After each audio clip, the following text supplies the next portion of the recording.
ঢাকা বিশ্ববিদ্যালয় কেন্দ্রীয় ছাত্র সংসদ ডাকসু নির্বাচনে ইসলামী ছাত্র শিবির নিরঙ্কুশভাবে জয়লাভ করেছে। ছাত্রদল সহ অন্যান্য প্যানেলকে বড় ব্যবধানে হারিয়ে কিভাবে এমন ঐতিহাসিক জয় ছিনিয়ে আনলো সাদিক কায়েমরা, তার একটি ব্যাখ্যা দিয়েছেন আন্তর্জাতিক সংবাদ মাধ্যম আল জাজিরার আলোচিত সাংবাদিক জুলকারনাইন সায়ের।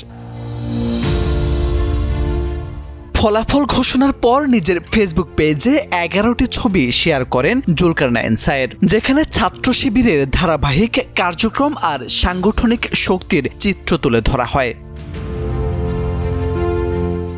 সাংবাদিক জুলকারনাইন লিখেছেন, 5 আগস্টের পর থেকে ক্যাম্পাসে একের পর এক শিক্ষাবান্ধব কার্যক্রম চালিয়েছে ছাত্র শিবির।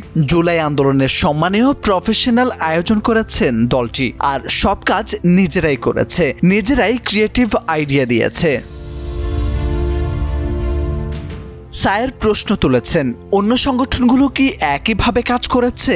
প্রায় 15 বছর দমন নীতির শাসন চলাকালে সৃষ্ট ভীতির পরিবেশ কাটিয়ে উঠতে তারা কি করেছে? প্রচারণায় অন্য সংগঠনগুলো কন্টেন্ট কতটা সাধারণ ছাত্রদের মাথায় রেখে করা হয়েছিল, সেগুলো কতটা কার্যকর ছিল?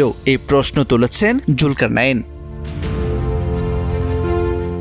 শিবির তাদের সাংগঠনিক শক্তি, ছাত্রদের সাথে সংযোগ আর প্রফেশনাল কন্টেন্টের মাধ্যমে সফল হয়েছে। প্রশ্ন রয়ে গেল, অন্য সংগঠনগুলো কি নিজেদের দুর্বলতা কাটিয়ে উঠতে পারবে? এই প্রশ্নগুলোর উত্তরই হয়তো নির্ধারণ করবে ভবিষ্যতের ডাকসু রাজনীতির রূপরেখা।